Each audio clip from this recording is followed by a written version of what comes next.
Good morning to all of you. पिछले video में हम लोगों ने बहुत ही इम्पॉर्टेंट पॉइंट्स को पढ़ा था, ठीक है, जो कि आपके न्यूमेरिकल्स वगैरह लगाएंगे उस पर। और आज हम लोग पढ़ेंगे अवतल दर्पण द्वारा प्रतिबिंब कैसे बनता है, रे डायग्राम जो है उसका पढ़ेंगे, जो आपके एग्जाम में पूछा जाता है। तो देखते हैं। देखिए, इसके लिए आपको एक टेबल की मदद लेनी पड़ेगी, ठीक है। टेबल कैसे बनाई जाती है ये हम लोग देखते हैं। जैसे ये अवतल दर्पण ले लेते हैं,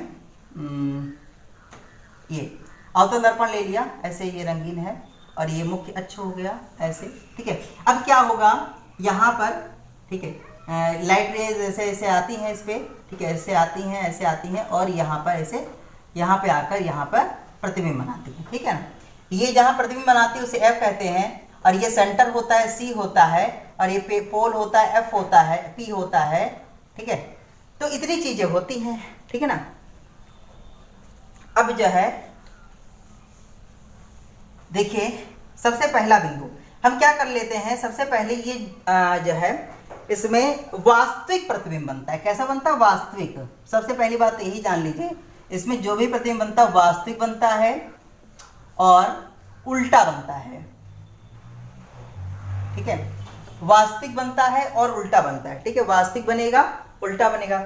वास्तविक और आभासी में क्या अंतर है? देखिए, वास्तविक जो होता है ये रे डायग्राम के द्वारा जो है ये वास्तव में, वास्तविक क्या होता है, जब वास्तव में किरणें मिलती हैं तो वास्तविक इमेज बनती है। जब वास्तव में किरणें मिलते हैं तो वास्तविक इमेज बनती है, लेकिन जब वास्तव में नहीं मिलते यानी कि काल्पनिक रूप से मिलाई जाती है, ऐसे यानी कि डॉट डॉट से मिलाया जाता है, जो डॉट वाली लाइंस होती हैं तो वो मिलती नहीं है, उनको जो है ऐसे डॉट डॉट करके काल्पनिक रूप से मिलाया जाता है, तो उसको ही कहते हैं का आभासी प्रतिबिंब। ये होता है जो वास्तव में मिलती है, वास्तविक प्रतिबिंब होता है, ठीक है। तो क्या बनता है? वास्तविक तथा उल्टा बनता है। अब देखिए, एक पॉइंट हम यहां पे लेते हैं, यहां पर पहला पॉइंट अनंत पर, ठीक है। यहां पे एक पॉइंट ले लिया, इसे कह दिया अनंत, ठीक है, अनंत।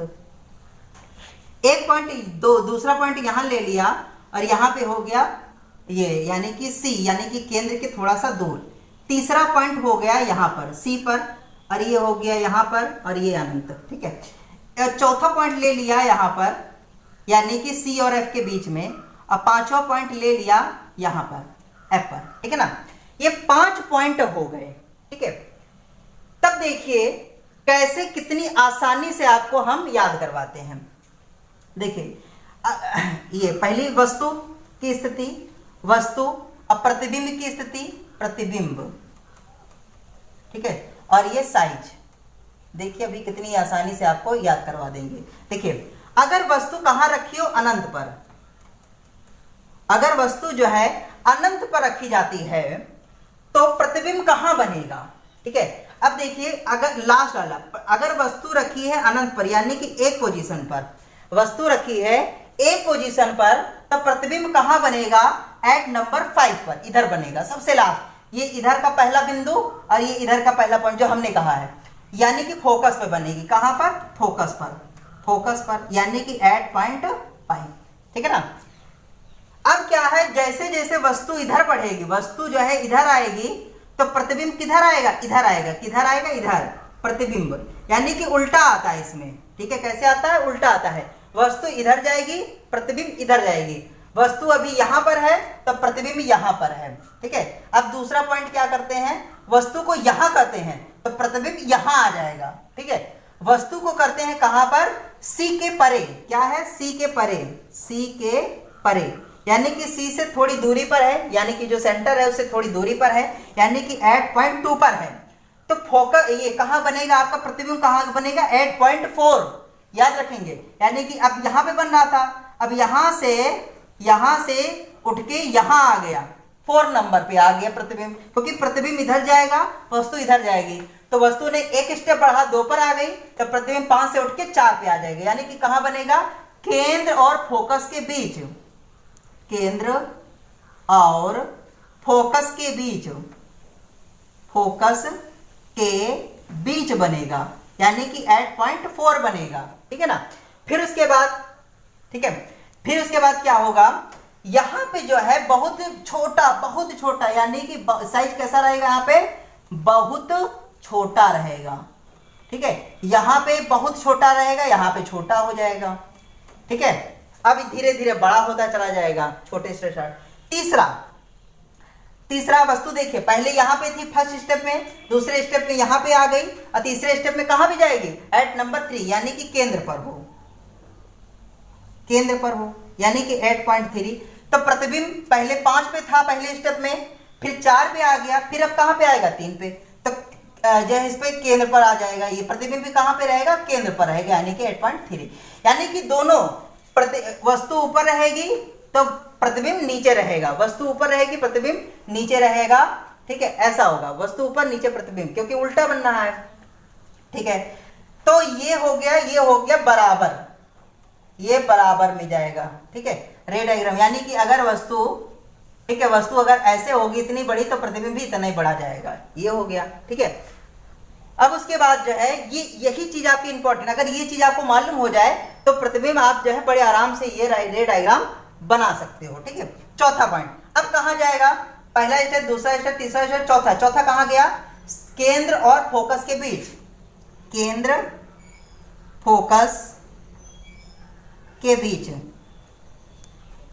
बीच जाएगा, यानी कि 8.4 पर जाएगा। जब 8.4 पर जाएगा तो अभी तक यहां था, ठीक है, अभी नीचे से पहला स्टेप, दूसरा स्टेप, तीसरा स्टेप, चौथा स्टेप, चौथा कहां जाएगा, सी के परे, क्या, सी के परे जाएगा, यानी कि 8.2 पर जाएगा। देखिए 5 4 3 2, ठीक है, 2 पे जाएगा और ये कैसा बनेगा, थोड़ा सा बड़ा बनेगा, ठीक है, थोड़ा सा बड़ा बनेगा, और सब में वास्तविक तथा उल्टा तो सब में बनना है। फिर उसके बाद 8.5 पर, यानी कि कहां पर, फोकस पर, वस्तु कहां चली गई, फोकस पर, वस्तु हो गई फोकस पर। जब वस्तु फोकस पे चली गई तो ये प्रतिबिंब कहां बनेगा, जाकर पॉइंट 1 पर, यानी कि अनंत पर, अनंत पर बनने लगी, यानी कि 1 पॉइंट। अब देखिए कितना सरल हो गया, वस्तु 1 2 3 4 5 पर, ये 5वां पॉइंट, और प्रतिबिंब कहां बनेगा, 5 4 3 2 1 पर, कितना सरल हो गया, ठीक है ना। और ये बनने लगेगा बहुत बड़ा बनने लगेगा। तो इतना समझ में आया होगा। एक और स्थिति होती है कि ये वस्तु को यहाँ पे रख दिया जाए, यानी कि फोकस के और ध्रुव के बीच में, यहाँ पर, तो क्या होगा, तब यहाँ पे बनने लगेगा, यानी कि पीछे चला जाएगा यहाँ पर, और तब बनेगा आभासी और बहुत ही सीधा बनने लगेगा वो, ठीक है, आभासी और सीधा बनने लगेगा, ठीक है। तो ये हो गया आपका, ये आपके पूछा जाता है। अब इसके उपयोगों पर बात करते हैं, उपयोग, ठीक है, अवतल दर्पण के उपयोग, इसका उपयोग हम लोग कहाँ करते हैं, अवतल दर्पण। देखिए अवतल दर्पण जो होता है चित्र को बड़ा बनाता है ना, प्रतिबिंब को कैसा बनाता है, बड़ा बनाता है। तो यहीं से इसका उपयोग हो जाए, ये कैसा बनाता है, प्रतिबिंब को बहुत बड़ा बनाता है। तो अवतल दर्पण जो है प्रतिबिंब को बड़ा बनाता है और वास्तविक बनाता है। तो यहीं पे देखते हैं, बड़ा बनाता है, अवतल दर्पण बड़ा बनाता है। तो इसका प्रयोग करते हैं किसी बड़ी चीज को देखने में। इसके जो है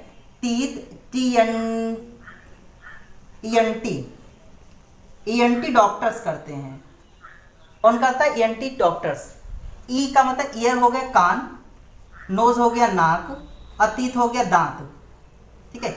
यानी कि कान, नाक और दांत वाले डॉक्टर के पास एक कितना बड़ा सा जो है चिम्मच जैसा जो है, चिम्मच में लगा हुआ एक प्रकार से दर्पण होता है, उसी से ऐसे रख के दांत की कैविटी देखते हैं कि दांत में कहाँ कीड़ा लगा है, क्योंकि उसमें बड़ा कीड़ा दिखता है, इसीलिए ENT के डॉक्टर्स करते हैं। फिर दूसरा प्रयोग कहाँ पे होता है, जो नाई होते हैं, सेविंग की शॉप होती है, यानी कि जहाँ पे नाई लोग बाल काटते हैं, तो वहां पर इसका प्रयोग किया जाता है, क्योंकि वहां पर चेहरा बड़ा देखना होता है कि कहीं कटे ना, आराम से देख ले। तो सेविंग शॉप में करते हैं, यानी कि नाई लोग करते हैं, बाल काटने वाली दुकान, बाल काटने वाले नाई लोग करते हैं, बाल काटने वाली दुकानों में होता है, दुकान यानी कि सेविंग के लिए जो मिरर होता है उसमें होता है। फिर और ये कहाँ पे मतलब कि जो है क्या कहता है कि ये फोकसित करता है। तो जो गाड़ियों की आगे वाली हेडलाइट होती है, गाड़ी जो होती है तो आगे की जो हेडलाइट होती है उस हेडलाइट में होता है, गाड़ी की आगे की हेडलाइट में यानी कि सर्चिंग लाइट में, इसको सर्चिंग लाइट भी कहते हैं, सर्चिंग लाइट इसलिए कहते हैं क्योंकि उसी से तो देख के हम रास्ता अपना सर्च करते हैं, इसीलिए सर्चिंग लाइट कहते हैं। यानी कि हेडलाइट जो आगे की ओर जलती है उसी हेडलाइट में अंदर की ओर लगा रहता है, क्योंकि ये क्या काम करता है, ये एक बिंदु पर फोकस करता है पूरी लाइट को, तो जिससे हमको जो है दिखाई देता है। फिर और कहाँ होता है, ये सोलर कुकर में होता है, सोलर कुकर। सोलर कुकरों में भी इसका प्रयोग किया जाता है, क्योंकि लाइट को क्या करता है, एक पॉइंट पे डाइवर्ज करता है, एक पॉइंट पे डाइवर्ज करता है। तो सूरज की जो भी किरणें आती है वो एक पॉइंट पे डाइवर्ज हो जाती है, जिससे जो है खाना पकने लगता है। तो ये कुछ हो गया अवतल दर्पण का प्रयोग जहां पे किया जाता है। फिर उसके बाद है उत्तल दर्पण, ठीक है। फिर उसके बाद है उत्तल दर्पण, उत्तल दर्पण, ठीक है। उत्तल दर्पण है, उत्तल दर्पण में आपको ज्यादा कुछ पढ़ना नहीं है, ठीक है। उत्तल दर्पण में आपको कुछ पढ़ना नहीं है। तो उत्तल दर्पण में केवल इतनी चीज जान लीजिए कि उसमें वास्तविक बनता है तो इसमें आभासी बनता है।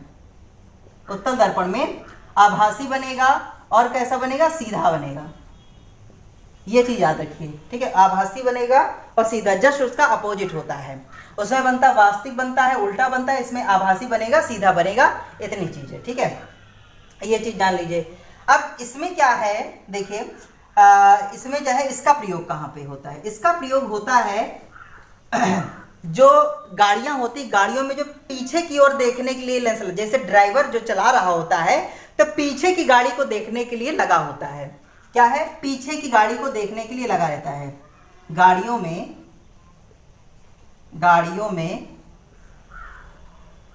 ड्राइवर के पास पीछे के दृश्य को देखने के लिए लगा होता है, चूंकि ये जो है आभासी होता है, यानी कि जैसे बड़ा सा ट्रक है तो वो उतना बड़ा ट्रक नहीं दिखेगा, वो आभासी यानी कि छोटा सा ट्रक दिखेगा और सीधा ट्रक दिखेगा, उल्टा ट्रक नहीं दिखेगा। तो वहां पर जो है लगता है, और ये छोटा प्रतिबिंब बनाता है, छोटा प्रतिबिंब, ठीक है, छोटा प्रतिबिंब बनाता है, इसकी ये भी क्वालिटी होती है।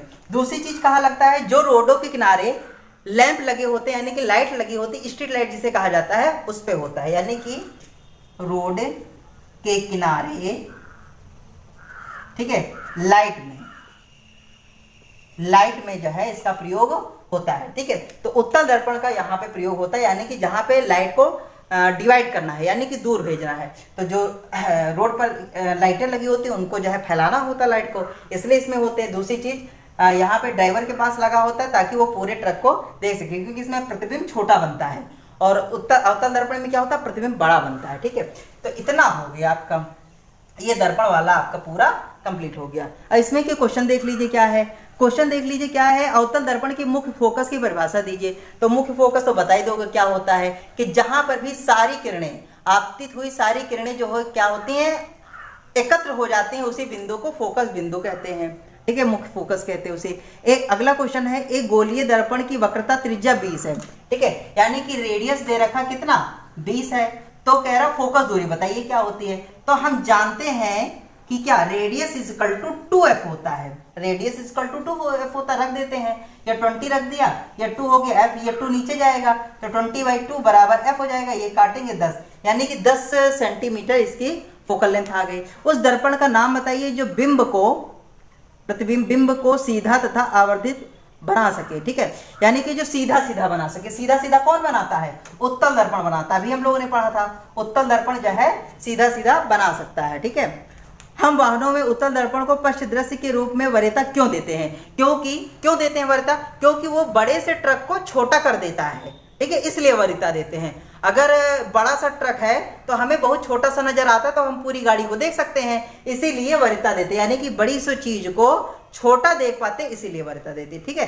तो यहां तक कि आपके ये कंप्लीट हो गया, ठीक है। अब जो है चिन्ह परिपाटी, ठीक है, चिन्ह परिपाटी, इसको समझना अनिवार्य है, चिन्ह परिपाटी, ठीक है।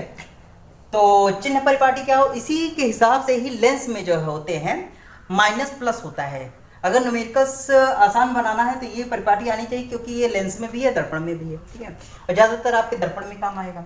तो चिन्ह परिपाटी क्या होती है, हम लोगों ने कोऑर्डिनेट पढ़ा था, ठीक है, कोऑर्डिनेट पढ़ा था, 8th में भी था, 9th में भी था, और अब हाई स्कूल में भी पढ़ेंगे मैथ में कोऑर्डिनेट, ठीक है ना। तो इसमें क्या होता है, ये प्रथम चतुर्थांश होता है, इसमें सब प्लस प्लस होता है, और इसमें माइनस माइनस इसके first coordinate, second, third and fourth होता है, ठीक है। जो ये कोऑर्डिनेट होता है इसमें सब प्लस प्लस होते हैं, इसके अपोजिट में यहाँ सब माइनस होते हैं, और इसका माइनस यहाँ उठा लीजिए, इसका प्लस यहाँ उठा लीजिए, ये होता है माइनस और प्लस, और इधर जब उठा लेंगे तो ये इसका अपोजिट होता है प्लस माइनस होने लगता है, ठीक है ना। तो ये चीज हो गई। अब देखिए यहाँ पे बना देते हैं कोई भी दर्पण या लेंस, ठीक है, ये दर्पण या हो गया या लेंस हो गया। अब देखिए दर्पण या लेंस हो गया, अब इसमें क्या होता है, देखिए अगर कोई भी प्रतिबिंब होगा या वस्तु होगी, अगर इधर हो गई तो इधर की दूरी होती प्लस में, यानी कि लेंस के इधर जो है ये होता है, लेंस के इधर जो हो गया ये राइट साइड, लेंस के जो लेंस ही हो गया दर्पण हो गया, तो लेंस या दर्पण के इधर यानी कि दाएं, ठीक है, राइट साइड दाएं जो है दर्पण के दाएं तो प्लस में होता है, ठीक है। और अगर दर्पण की इधर कोई हो गया तो ये होता है माइनस में, ठीक है, यानी कि ये दूरी माइनस में। जैसे कि वस्तु हमेशा यहाँ पे रखी जाती है, ज्यादातर वस्तु जो होती है यू होती है, ठीक है, वस्तु जो होती है यू होती है, और जो प्रतिबिंब बनता है वे वी होता है, ठीक है। तो हमेशा जब लेंस के इधर कोई प्रतिबिंब बनेगा तो वो दूरी प्लस में लिखी जाएगी, और इधर कोई चीज होगी रखी जाएगी वस्तु तो प्लस में। अगर ऊपर वस्तु है तो हमेशा वो ऊपर जो है मतलब कि प्लस में रहेगी, और नीचे कोई है तो वो माइनस में रहेगी। नीचे माइनस में कोई वस्तु है तो नीचे माइनस में, और ऊपर है तो प्लस में। तो ऊपर जो है कोई भी वस्तु की ऊंचाई दे रखी तो ये प्लस में होता है, और नीचे अगर आ जाते हैं तो ये माइनस में हो जाता है। इसके इधर लेते हैं, इधर कोई प्रतिबिंब बनेगा तो प्लस में, और इधर की दूरी लेते हैं तो माइनस में, ठीक है ना। ये हो जाता है परिपाटी। अब जैसे ये दर्पण फार्मूला, ठीक है, दर्पण फार्मूला, ठीक है, दर्पण का फार्मूला होता है दर्पण का, क्या होता है देखिए 1 = F = 1/V U + 1/V, ये फॉर्मूला होता है दर्पण का। 3 चीजें हो गई, 3 में से 2 आपको दी जाएंगी, 1 निकालनी रहेगी। ये क्या है, ये फोकस दूरी है, फोकस दूरी है। जानते ही हैं फोकस दूरी क्या होता है, जैसे ही कोई दर्पण होता है, ठीक है, जैसे ही कोई दर्पण होता है ये, तो यहाँ पर फोकस दूरी क्या होती है, यहाँ पे सेंटर होता है, यहाँ पे F होता है, यानी कि इसके बीच की फोकस दूरी कही जाती है। तो फोकस दूरी होगी, U क्या होता है, वस्तु की से दूरी, वस्तु की दूरी कहाँ से, इस दर्पण से, इस दर्पण से वस्तु की जो दूरी होगी उसे U कहा जाता है, ठीक है। और ये होती प्रतिबिंब की दूरी, प्रतिबिंब की दूरी, ठीक है, प्रतिबिंब की दूरी होती है। प्रतिबिंब की दूरी का मतलब ये हो गया, ये प्रतिबिंब की दूरी होती है। प्रतिबिंब की दूरी का मतलब ये हो गया जहां पे प्रतिबिंब बनता है वहां से ध्रुव के बीच की दूरी। वस्तु की दूरी यानी कि वस्तु की दूरी कहां से, जहां पे वस्तु रखी है और ध्रुव के बीच की दूरी, तो यूं लिखा जाता है। कंफ्यूजन होता है यू और वी में, तो कंफ्यूजन दूर कर देंगे ऐसे कि पहले वी आया तब यू, पहले यू आया तब वी आया, यानी कि पहले वस्तु आई तब उसका प्रतिबिंब आया। पहले वस्तु तो रही होगी तभी तो प्रतिबिंब बना होगा। तो ये आपका फॉर्मूला हो गया, इसी से कुछ जो है न्यूमेरिकल्स लगाते हैं। फिर होता है आवर्धन। आवर्धन क्या होता है, आवर्धन होता है जैसे अभी हम देख रहे थे, कोई प्रतिबिंब छोटा बनना है, कोई प्रतिबिंब बड़ा बनना है, तो आवर्धन का मतलब ही यही होता है प्रतिबिंब को बड़ा छोटा बनाना, बड़ा करना, ठीक है, प्रतिबिंब को बड़ा करना ही आवर्धन कहलाता है। और ये M = होता है, नीचे होती वस्तु और ऊपर होता है प्रतिबिंब, ठीक है, ये होता है M = नीचे होती वस्तु ऊपर होता है प्रतिबिंब, यानी M का एक और फॉर्मूला होता है माइनस प्रतिबिंब के लिए V और वस्तु के लिए U, ठीक है, ये हमेशा जो है होता है, ठीक है ना। तो ये दोनों फॉर्मूले हो गए प्रतिबिंब के। तो यहाँ पर आपका ये परावर्तन कंप्लीट होता है, ठीक है, यहाँ पे ये परावर्तन कंप्लीट होता है। अब हम लोग अगले वीडियो में पढ़ेंगे अपवर्तन के बारे में, ठीक है ना। तो